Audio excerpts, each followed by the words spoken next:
Hello. Second part of future tense, future continuous.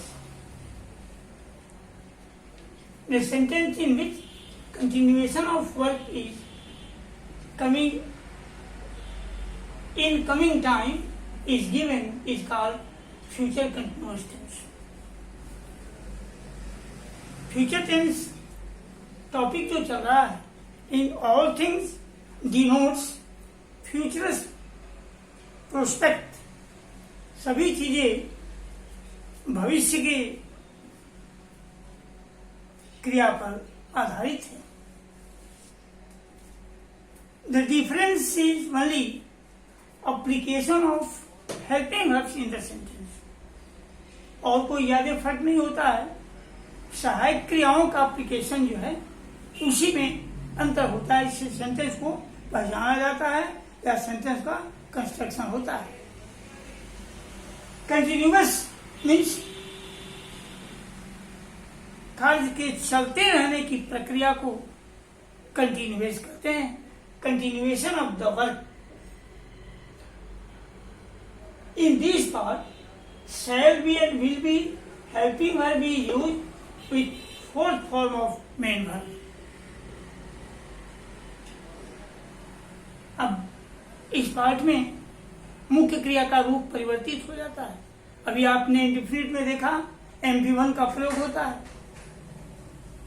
Continuous में MV4 का प्रयोग होता है, फिर जब हम परफेक्ट में पहुंचेंगे तो MV3 का प्रयोग होगा.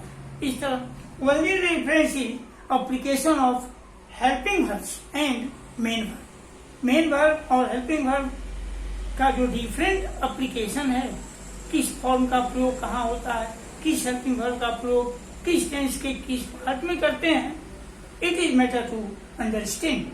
Now it is divided into two parts, affirmative and negative. In affirmative sentence helping verb shall, will and be. Helping verb is used with MV4 to show the continuation of work. क्रिया की निरंतरता को दिखाने के लिए shall be और will be helping verb का प्रयोग होता है. इस तरह के वाक्य ये हिंदी में रहा होगा, रहे होंगे, रही होगी आदि शब्द क्रिया के अंत में जोड़ा जाता है. वह जाता रहा होगा, वे लोग आते रहे होंगे, मैं तुझे बुलाता रहा हूंगा. ये सब ये इस तरह का वाक्य जो है वो फ्यूचर कंटिन्यूअस में आता है. And in English, where shall be and will be is used, you should understand that the sentence is future continuous sentence. Now, for construction of affirmative sentence, following rules is applied. In the end of the sentence, रहा होगा, रही होंगे is given in Hindi sentence, as I have told you. Now the construction of affirmative sentence, subject plus helping verb shall be, will be, MV4 plus object. It is very simple to understand the construction of the sentence according to the rule given here. Now the second part of future continuous, negative.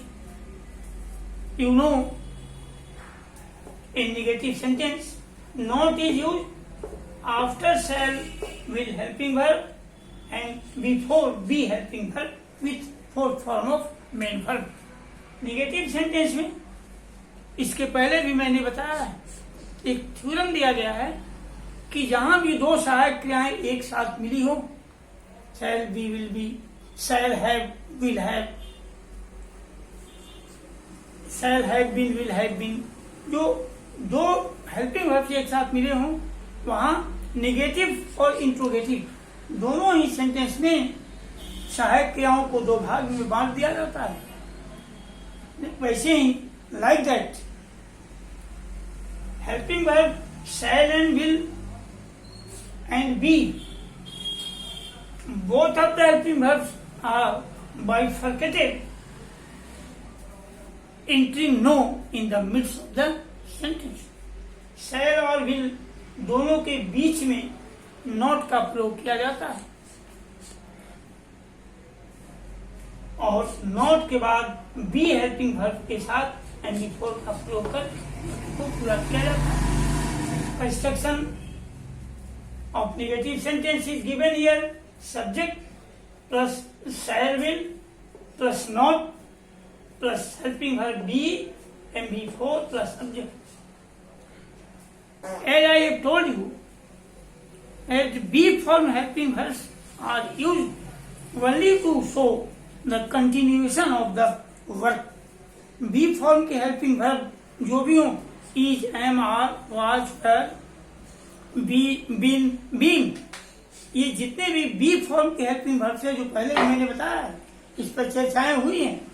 B form की helping verbs का प्रयोग वही होता है जहां कार्य की निरंतरता को दिखाया जाता है। It means in the continuation of the work be form helping verbs are used. Now example, वे लोग उसे बुला रहे होंगे, they will be calling him, and in negative form हम लोग तुम्हें नहीं देख रहे होंगे, we shall not be looking you.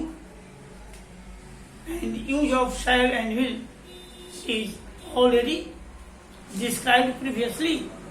In what cases shall is used with I and B and will is used with I and B.